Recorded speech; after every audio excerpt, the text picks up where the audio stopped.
one thing that I wanted to mention here before we keep going about Abraham, the sign of the Noahic covenant was what? Rainbow. The sign of the Abrahamic covenant is circumcision. Now, we're not going to draw. I taught ninth grade for a long time, and I had to make that very clear. So we're going to draw a knife.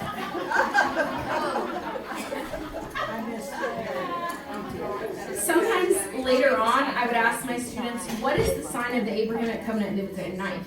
I was like, no. So we're going to draw a knife right here. Circumcision is the sign of the Abrahamic covenant. Circumcision here. Now, God had promised Abraham descendants as many as what? Stars and sand. But Abraham and his wife Sarah, what's the problem? No kids. They don't have one. That's not stars and sand. Like, that is none. And so after, by the way, 10 years of waiting, they decide to take matters in their own hands. I think sometimes we think about this story and we're like, oh yeah, right away, they went and got Hagar pregnant. They waited and were tired of waiting. How many times did I do the same? That even Abraham, so much of him is going with the grain of God's design. Still, the default of his heart is to go against God's design there. And so, Abraham and Sarah end up having a son. Now, hopefully you have enough room to draw Ishmael right here. If you don't have room to put a little person right here, he's not going to be gray, he's going to be brown, then you can draw him above Abraham, like up in this area. Does that make sense? So I'm going to draw Ishmael right here. Abraham and Sarah get their servant Hagar pregnant, and Hagar gives birth to a son, Ishmael. Now again, if you don't have room to write him, where should you put him? Above. Just draw Ishmael up here and do like that, okay?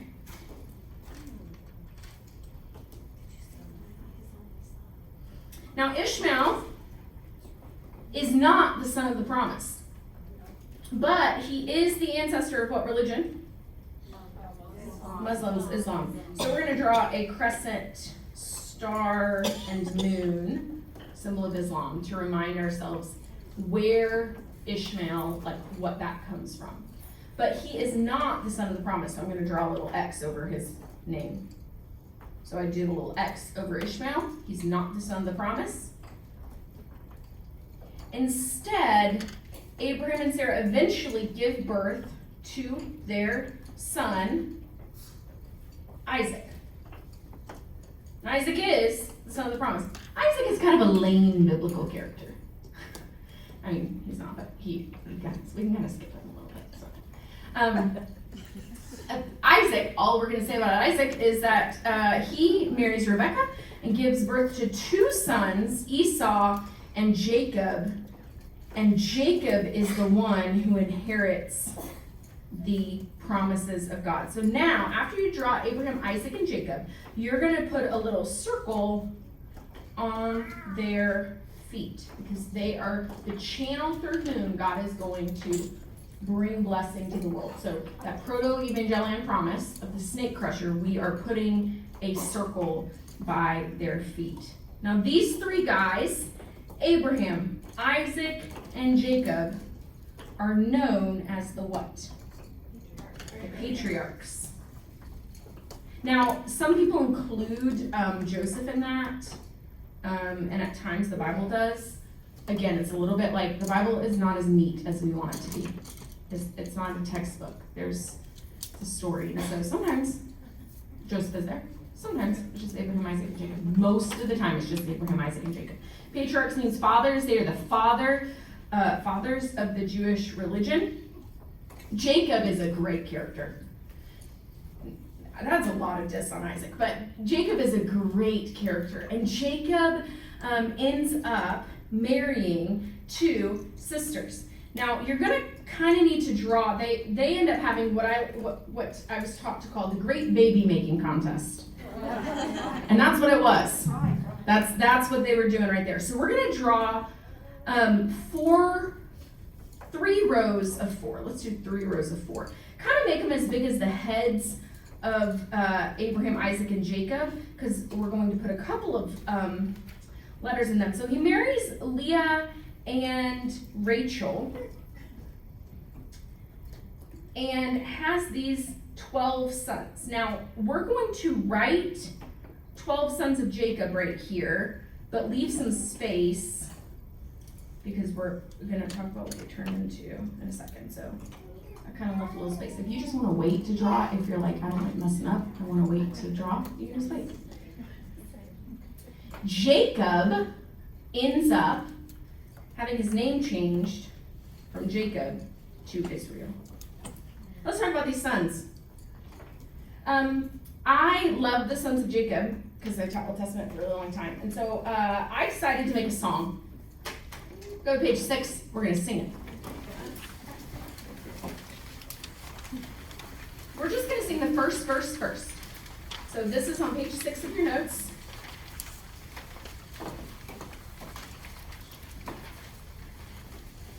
I'm going to say all of their names first in case you have never heard them, so that way you can hear them. Reuben, Simeon, Levi, Judah, Dan, Naphtali, Gad, and Asher. Issachar, Zebulun, Joseph, Benjamin. So here's the song. I'm going to sing it once, then we're going to sing it together. Twice. Ready? Reuben, Simeon, Levi, Judah, Dan, Naphtali, Gad, and Asher. Issachar, Zebulun, Joseph, Benjamin. These are the sons of Jacob. Easy. Yeah. You know that tune. Ready? We're going to sing it all together. We're going to do it twice, and we're not going to stop between because it's just easier if we go through it twice. Ready? Reuben, Simeon, Levi, Judah, Dan, Naphtali, Gad, and Asher. Issachar, Zebulun, Joseph, Benjamin. These are the sons of Jacob. Reuben, Simeon, Levi, Judah, Dan, Naphtali, Gad, and Asher. Issachar, Zebulun, Joseph, Benjamin. These are the sons of Jacob. Now pause on the second verse and let's talk about these sons. So these 12 sons of Jacob are messy. Now, there's 2 things that you need to know in the Old Testament that are part of this family. First is the birthright. If you know the story of Jacob and Esau, both of these come into play, the birthright and the blessing, right? You guys know what I'm talking about? The birthright and the blessing. Esau ends up selling his birthright for what? A bowl of stew, some lentils. I love lentils, but they are never that good, right? They taste like disappointment every time. And I think about Esau every time I eat lentils, and I'm like, you know when you smell, have you ever made something and it smells so good and you realize you forgot to add salt? Yes. And you're like, this just tastes, that's what I think about with, because he probably also didn't have salt in his lentil stew, so I'm sure it tastes like disappointment.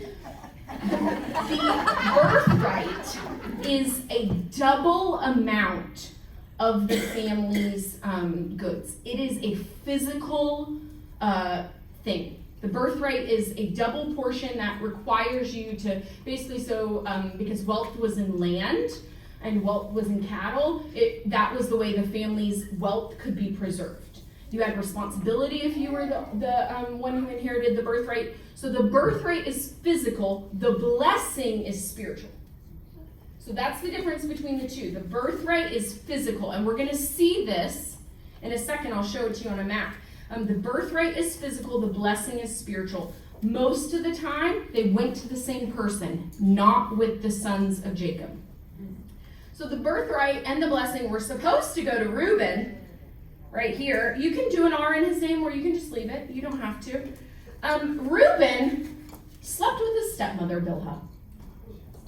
Now, if you look at your notes right here, you can see Reuben lies. He lied with his stepmom, laid with his stepmom. So that's what that means. That's why it's in quotation marks. Reuben lies. Because Reuben slept with his stepmom, and so the blessing and the birthright passed over him. This is in Genesis. At the end of Jacob's life, he says this. It's not just like commentators saying this. Like he says that really directly. Well, then Simeon and Levi. They are the next 2 sons. They are sons of Leah, and they end up slaughtering an entire tribe of Shechemites. We don't have time to talk about that story, but it's really interesting. Instead of being a blessing to the other nations, they're a curse. And they use circumcision to do it. Like, I mean, this is like inviting your enemy, being like, hey, you need to, if you want to take communion here at St. John's, you got to be baptized. And they're like, okay. And then you baptize them and hold them underwater to the ground.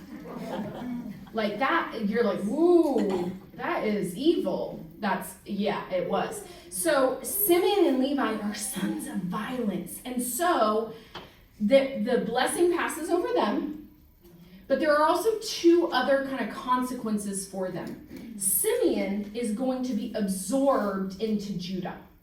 So they end up not really becoming their own independent tribe. They just kind of live within Judah. And then by the time we get to the divided kingdom later on, they've actually really disappeared almost entirely into Judah. They've been absorbed into Judah. And you're going to see this in the memorize the maps are interesting. In the two maps I gave you, you're going to see it actually where kind of Simeon is absorbed.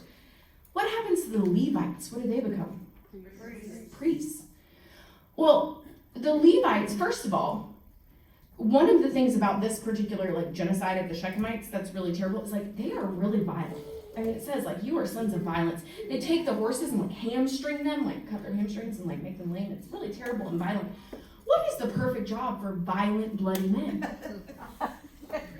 Priests. Right? That's a perfect job for men who are bloody and violent. But also the Levites are scattered throughout Israel. They're in cities of refuge are throughout Israel. They don't get to live with each other in the same place. It is both God's kindness and his discipline for them at the same time. Doesn't God often do that in your life? Right? Doesn't kindness and discipline sometimes go hand in hand? And the very thing that you're I know that this is discipline is also a kindness. And there's both of that God is so good. And so if you look at our, again, at our second verse, it says Levites are scattered. They're scattered as the priests. Reuben lies, and Simeon's absorbed. Well, then we get to Judah. Judah has his own story that I wish we could talk about. We don't have time. We're going to circle Judah with yellow and put a little crown on him. We do not have time to talk about the story of Judah, but I do want to say this. It is more about protection and less about sexual sin. Okay, so if you know the story of Judah and Tamar, it can often be this is this really sexually explicit thing, but it's really, we're thinking with a very modern view of what sex is for. And the whole thing of Judah refusing to give his son in marriage to Tamar is really a refusal to take care of her. I mean, she literally could starve to death. And so when she dresses up like a prostitute, if you don't know the story, it's kind of crazy to throw out there, but when she dresses up like a prostitute and sleeps with him, and he says, she is more righteous than I, it is because it's not really about sexual pleasure. It's really about protection and provision that he was refusing to do. What Judah, the difference between Reuben, Simeon, Levi, and Judah is not that Judah here, finally we have a perfect son. We have the one who he's figured out the way, right? To go with the grain. The difference is that he repents. He acknowledges his sin before God. And so Judah ends up becoming rulers, and he inherits the blessing, but not the birthright. He inherits the blessing, not the birthright. Instead, we come to Joseph. Now, remember I said this is a baby-making contest, and it's because Jacob ends up marrying Leah. You're probably familiar with this story before he marries Rachel. Well, what he does when Joseph is born is he gives him a coat of many colors. I like to do a little rainbow circle around him. You could just do a couple of circles of whatever color you want. You do not have to do it as exact. He gives him a richly ornamented coat. And what he's doing in that is it is not simply favoritism. He is treating Joseph like he is the firstborn son. What's the problem with that? He's the 11th. So how does he get away with that? Is it just you're my favorite? No. It's because Joseph is the firstborn of his favorite and beloved wife. So what he's saying, what Jacob is saying to his other sons in that, by treating Joseph differently and giving him essentially the firstborn is he's saying, you are all illegitimate sons. I don't love you or your mothers. Oh, finally, I have a son.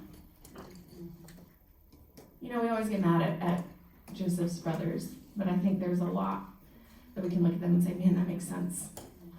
So Joseph ends up inheriting the double portion. So he has two sons, so we're going to draw them here. He has two sons, Manasseh and Ephraim. And Manasseh and Ephraim, because Joseph gets the double portion, he gets twice as much as everyone else. He gets the birthright. Manasseh and Ephraim essentially become half tribes. So, the 12 sons of Jacob are going to become the 12 tribes of Israel. But there is no tribe of Joseph. No tribe of Joseph. Instead, just Manasseh and Ephraim are half tribes. They've got the double portion. The Levites kind of don't really count. They're not counted in the censuses in numbers because they don't have land of their own. They live among the other tribes. So their second verse of this song tells you all this stuff. It's like a little cheat sheet to remember what's happening, how they go from being the sons to the tribes. So this one was a little bit harder to fit in the tune. So I'm going to sing it to you, and then we're going to do it together. And I'm going to do it slowly, because you kind of have to go fast. Manasseh and Ephraim became half-tribes. Levites are scattered and Reuben lies. Simeon's absorbed into Judah, the rulers. Then they're the tribes of Israel. We're going to do it at that pace. We're going to do second verse, then we're going to sing the whole thing together. Ready?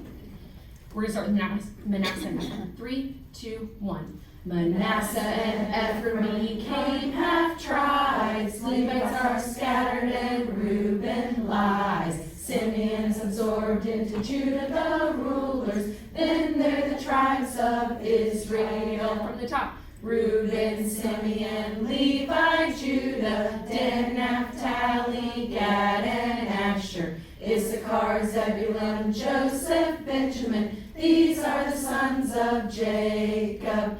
Manasseh and Ephraim became half-tribes. Levites are scattered and Reuben lies. Simeon's absorbed into Judah, the rulers. Then they're the tribes of Israel.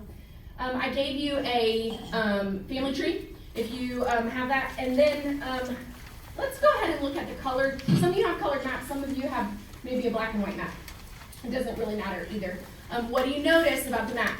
Everyone turn to your neighbor and tell them one thing that we have talked about that you see in this map that might be interesting to you. It's a colored map that has the tribes of Israel on it. Talk to your neighbor about it for a second. Just look at what you see on this map.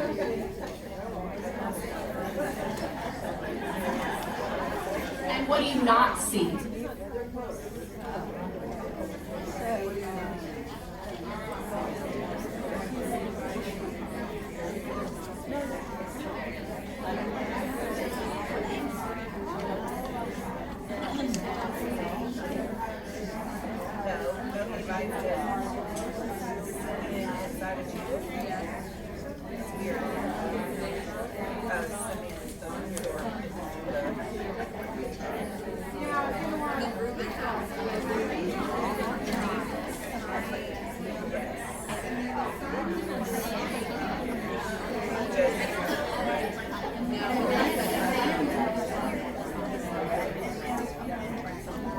Okay, how many of you got more excited about that map than you have any map recently? Right? That's cool.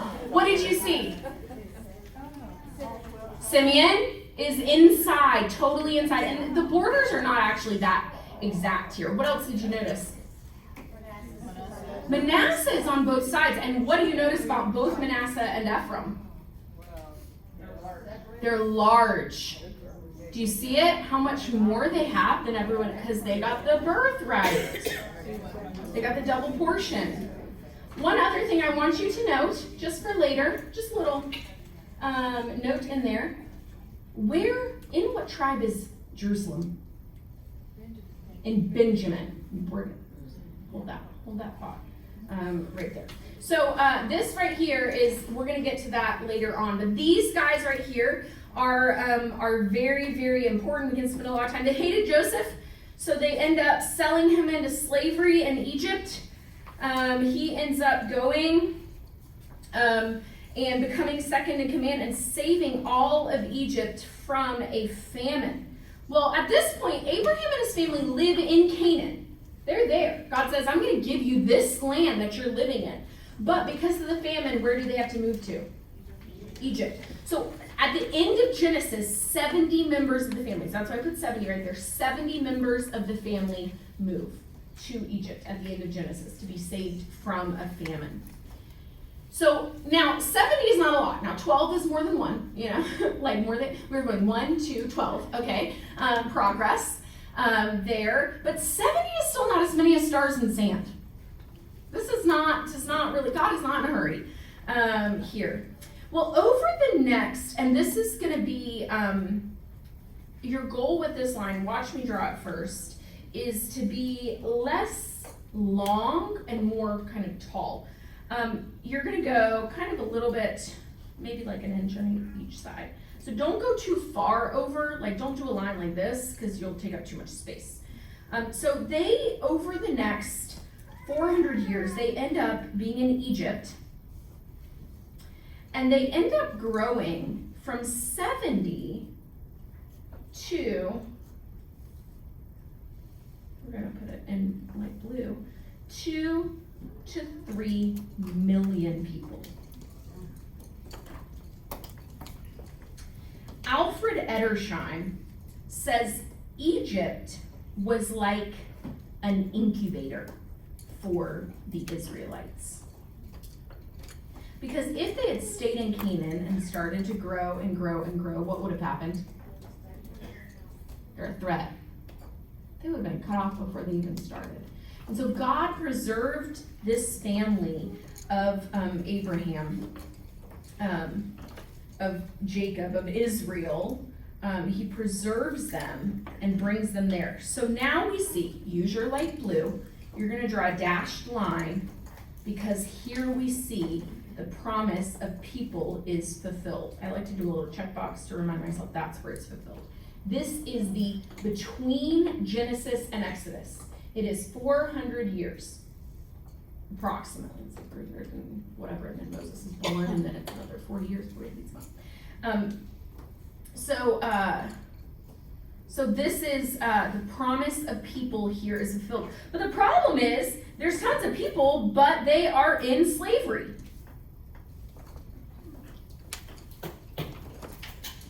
By the way, if we were to trace another theme of scripture, which I don't really have time to do, it would be exile and slavery. What is sin? Sin is exile from God's presence. And sin is slavery, right? Two things talked about, right? You're by default going against the grain, and you are separated from God. And so they are right here in a mirror picture of this slave master of sin. Is sin not a slave master? Right? Isn't that a word for that? They are with the slave master of sin. And God raises up one man to lead them. Don't make Moses too big. It'll just kind of be weird here. This is Moses. We're just going to put a little M right here. And Moses here ends up being raised in Egypt. I like to give him a little shepherd's staff because he was a shepherd. I also like to give him a gray beard. You can choose to not. Most people aged him now. And Moses is introduced to God in the burning bush. Fire reveals is often a symbol of God's presence, and the burning bush is where we see God reveal his personal name of Yahweh to Moses. I am who I am. Now Moses ends up leading the people out of slavery, the 10 plagues, which are attacks on the gods and goddesses of Egypt, until we get to the final plague, which is death of the firstborn. And in that, in the payment for this, I don't want to make this too big. God tells them to kill the lamb and put the blood over the doorpost.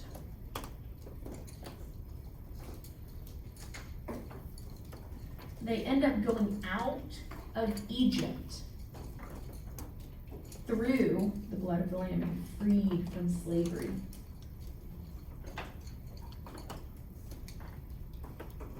Trying to make sure I have enough space in here. So now they actually go through, they pass that very night through the water. Now, you probably have heard that it is the Red Sea. The Hebrew text never says red. Probably was actually not the Red Sea. Some people think it was. It in the Hebrew is the word Yam Suf.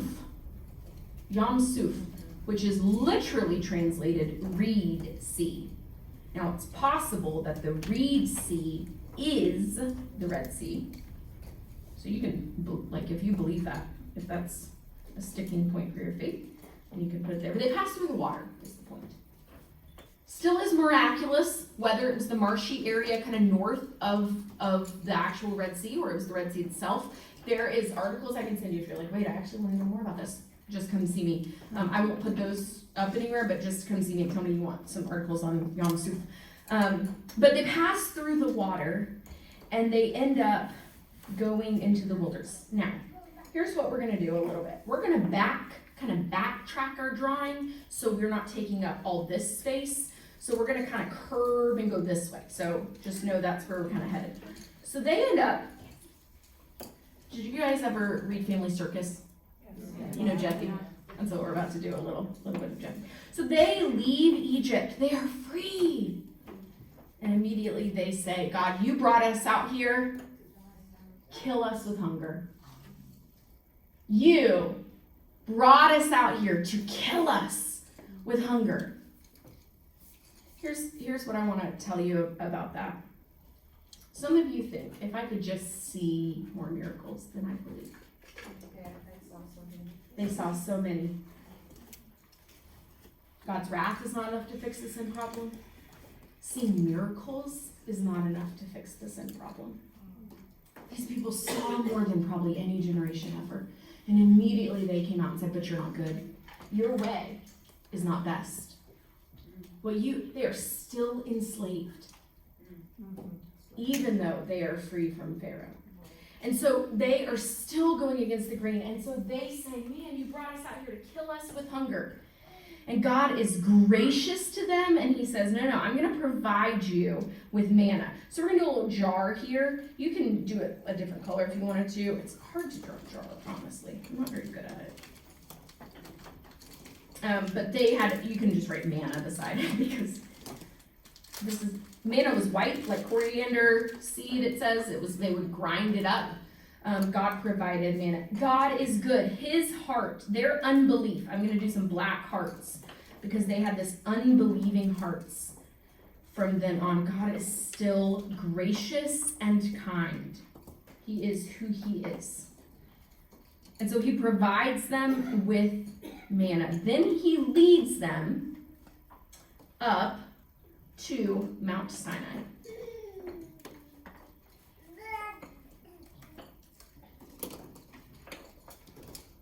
Now, if I was teaching you this and this is a very big Mount Sinai. I don't know that I don't want it that big. Let me just make it kind of small. We do not know where Mount Sinai is, but it is somewhere in what we would call the Sinai Peninsula. One of your maps, the one that has Mesopotamia on it, has the Sinai Peninsula there. We do not actually know what location it is, but we know that God's presence comes down in the form of fire on Mount Sinai. And here,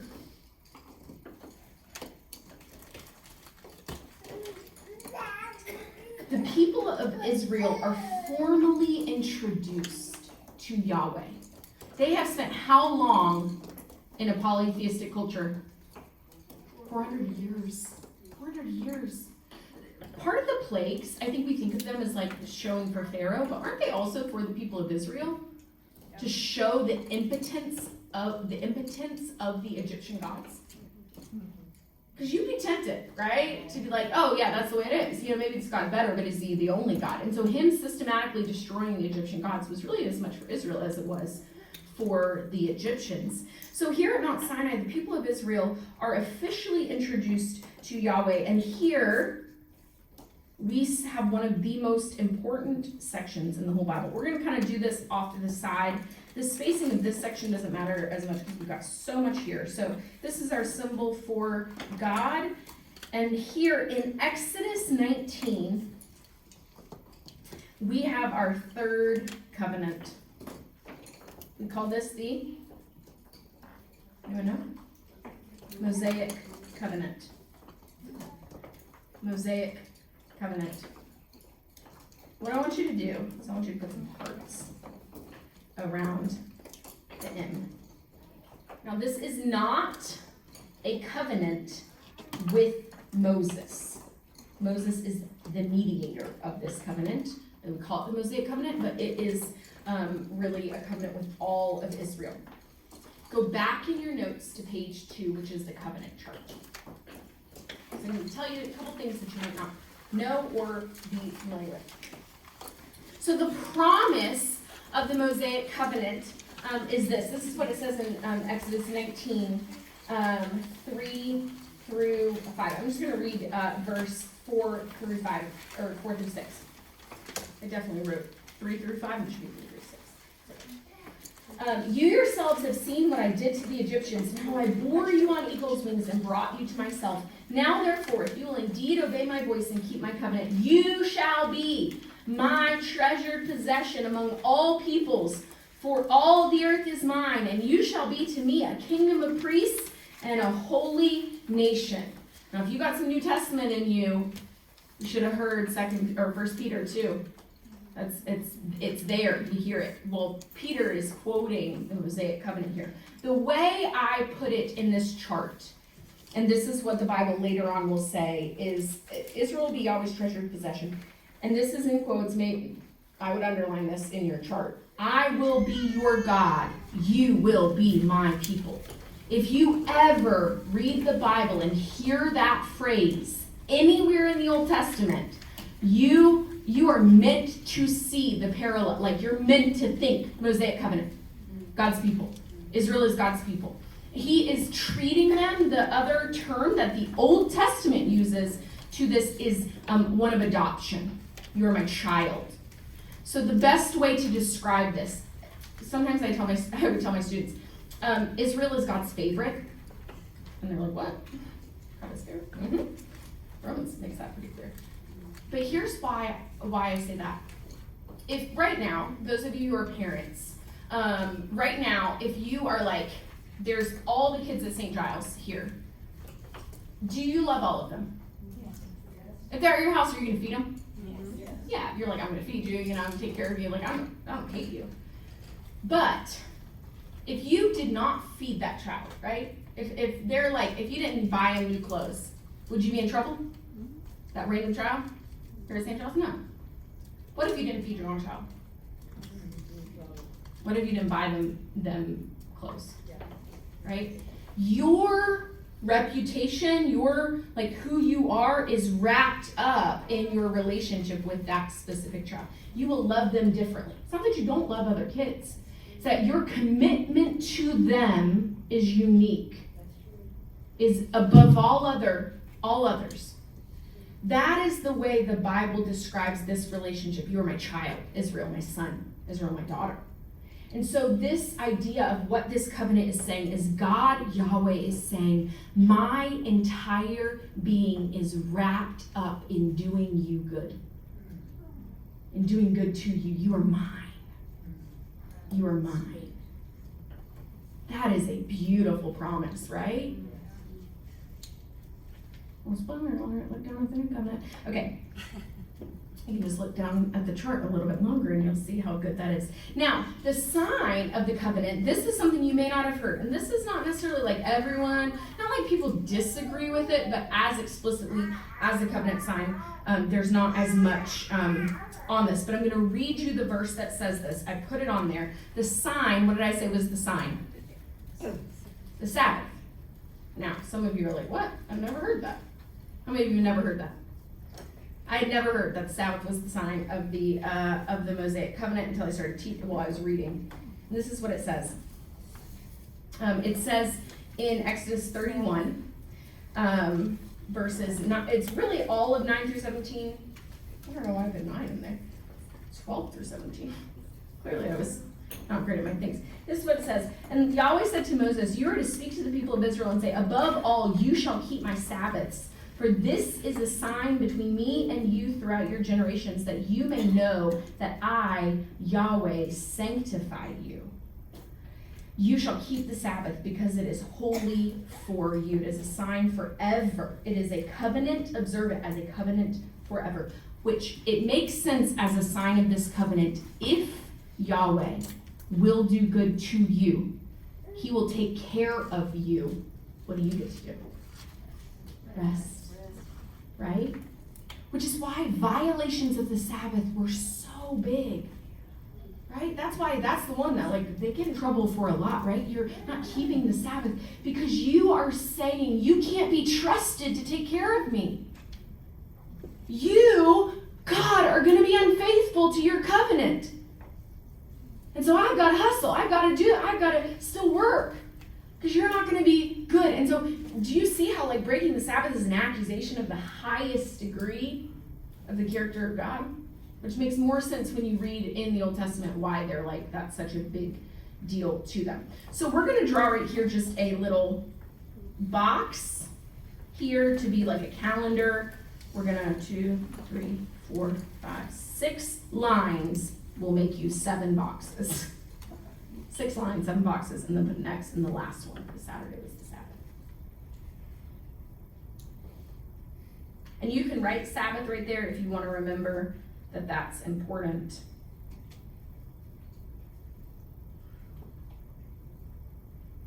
Now Israel is at Mount Sinai here. Oh, and then God gives them the law. And he gives them the law as really, we're going to draw kind of right here the law things. There are most Bible commentators say that there are kind of 3 major categories of law: the moral, the civil, the ceremonial. It's not all really that laid out. There's a lot we can do about the law. What you need to know is that the law is not a sign of the covenant. It's kind of the terms of the covenant. Like, God's like, if you are my people, this is what it looks like to live as my people. Here's a picture of what it looks like to trust me, to live in a right relationship with me. But laws are not enough to fix the sin problem, as we'll see in a second. I'm going to just kind of skip through the law. There's a lot more I could say, but we don't have time. Does anyone know how long Israel was at Mount Sinai? 1 year. 1 year. So we're going to write 1 year right here so you know how long they were at Mount Sinai. Isn't that a long enough time to get introduced to someone? See their character. Now there's the whole thing of the golden calf. There's a lot, right, of rebellion we see immediately right away. But just know, like, that's a long time. I would always say to my students, by the end of 1 year, we see each other every day. Like, I knew my students by the end of 1 year. And that's exactly what God does. And so now it is time for them to leave. So again, we're going to kind of go in a little bit. They leave Mount Sinai and they come here to kind of a spot on the map. I don't actually have this on a map. So this map right here shows you the Sinai Peninsula. Somewhere in there is Mount Sinai. Again, we don't exactly know. But they stop kind of, like, again, I don't really have a spot for it, but like kind of between, if you were to draw a diagonal line from the eye in the Sinai Peninsula and then to Canaan, they're kind of stopped in an area called Kadesh Barnea there in Numbers. And so they leave and they are about to go into the land that God has promised them. Remember, they know that God has promised Abraham all of these different things. They know that God has promised them the land of Canaan, and so they're about to go in and see. So they all go in Numbers. We're going to write Numbers 13 through 14. And they all go into, Moses sends out spies to spy out the land. And they all come back and they all say what about the land? It's good. They all say it is a land flowing. Listen, if this is his design, this is a great one. They get clusters of grapes that are so big they have to carry them together. I used to think it was giant grapes. It's not giant grapes. They just like lots of little grapes. It's funny the things that we think of as like a child. But then 10 of the spies say what about the land? Even though it's great land, there are giants there. And they are going to kill us. And only 2 of them say, no, we can take it. No, God's promise, no. Have any of God's promises failed? No. Even reminding yourself of the faithfulness of God is not enough to fix this exile and slavery. Even seeing God's promises fulfilled is not enough to fix the problem of sin. And so the people end up saying, we want to do what? And you remember? Go back to Egypt. We don't want to go in. God, we don't want to go in. We can't, no. We don't want to go in. The worst thing God can give you is what you want. That's the story of the book of Numbers. If you want to do something interesting, look at the book of Numbers. Worst thing God can give you, because right before this, they say, we are tired of this manna. Can we have something different? I want meat to eat, God. You're not good. You're not giving me meat. And he says, okay, you want meat? I'll give you meat. Right after that, Miriam and Aaron start complaining against Moses because they're racist. They say, why does God only speak through Moses? But they really are mad because Moses' wife is from Ethiopia. He's remarried, and it's about the color of her skin, because what God does in punishment is he makes Miriam's skin white. He says, oh, you value light skin? I'll make you leprous. White as snow. This is chapter 11, chapter 12, and in chapter 13 they go and they say, we don't want to go into the land. So God says, fine. You won't. You won't.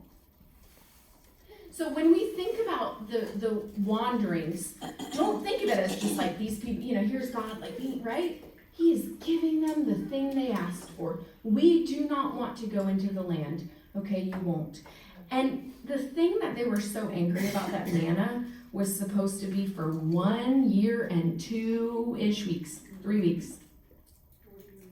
It ends up being 4 years of manna. Yeah. So they end up having to wander. So we're gonna do this, and we're going to give them kind of below here. We're gonna do a little bit of wandering around here. So we're gonna go through the desert. And in those 40 years, we see, some of the worst unbelief that these people could possibly, we're gonna write 40 years here, or anywhere in this section. During this time, God, the goal of this time is for this older, unbelieving generation to die in the wilderness. So we're going to kind of draw some gravestones. R.I.P. The goal is for the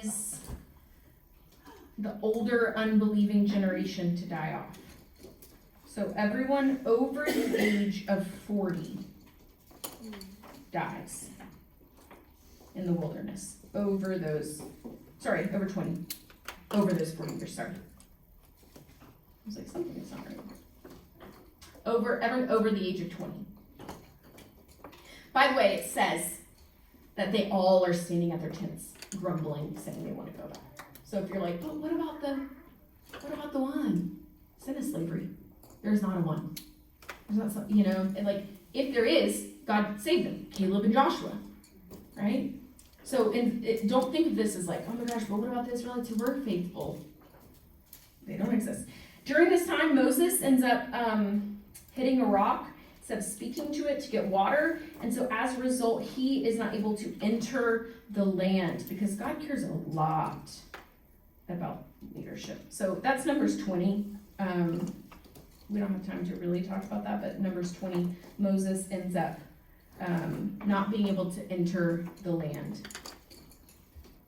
So instead, God raises up a new leader. He's going to have a sword in his hand. So he's a military leader. Who does God raise up to lead the people of Israel into the land? Joshua. You can give him a shield too if you want, or just a sword. Now, we are going to draw Canaan in a box. So let me show you how to draw this.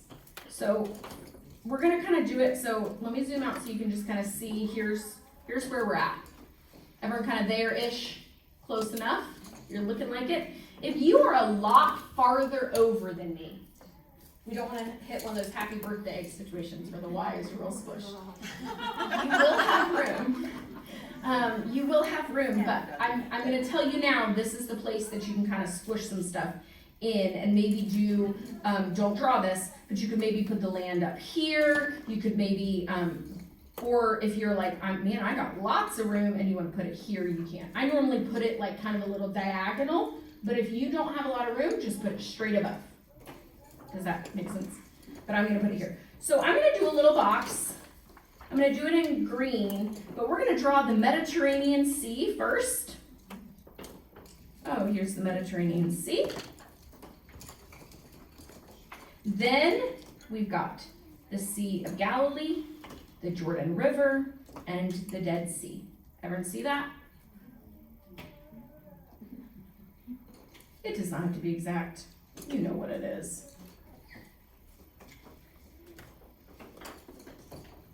If you're like, what am I drawing? You're drawing this, just the rivers and seas of Canaan in there. You are, if you want to put a box around yours, you can. Man, it's really hard to see that green and that blue, isn't it? I'm going to just draw mine in black so you guys can see it. But don't draw yours in black. I'm just doing it so you can see it. So Joshua here ends up leading the people of Israel into the land. So what are we going to do? Draw a line. It gets harder and harder to draw these lines as we keep going in the story, but we're going to draw a line. So I'm going to use orange because that's what color we used. That's why land was not green, because we have to do it to the green. In case some of you did anyone think, why is this not green? See this? I'm connecting land. It's just so small you can't even see it.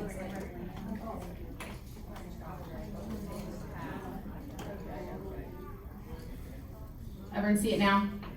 The promise of land is what we're connecting. You could draw a solid line. If you don't want to do all those dashes, you want to do big dashes. Now, how does God let them go into the land? What do we see there in this? What did God use? Who did God use?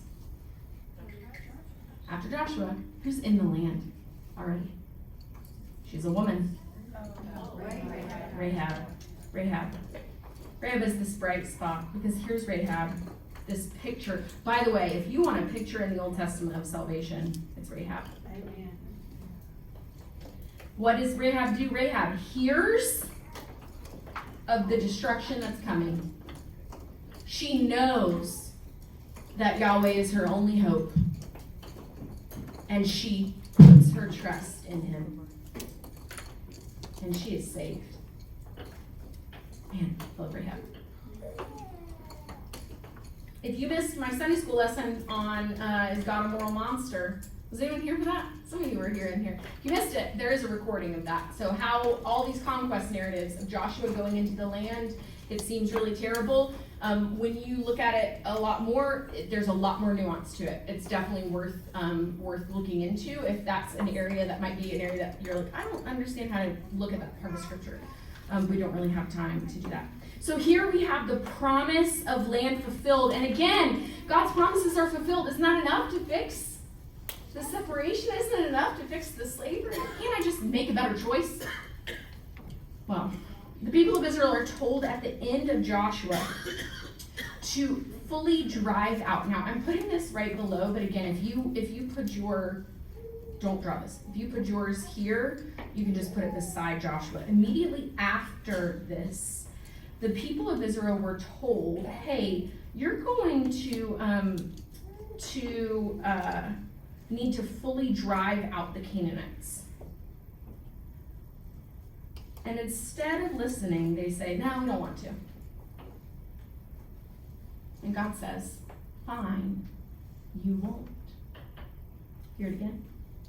This thing's giving you what you want. Yeah, we don't want to drive them out. Okay, you won't. They'll stay there. There'll be a thorn in your side, the beginning of Judges says. A thorn in your side. So here's what we're going to do. We're going to draw the land of Israel again, exactly like we did above it, but this time it's going to be a lot lighter. So just do a little bit of light shading in here. Same thing. You're going to draw again. This is so hard for me to figure out the way to make this light. This pencil's not great for it. But you are drawing in the same thing, but it's going to be very light. Like, do not make this dark at all, because we're going to draw stuff on top of it. And the people of Israel are unable then to drive out the Canaanites.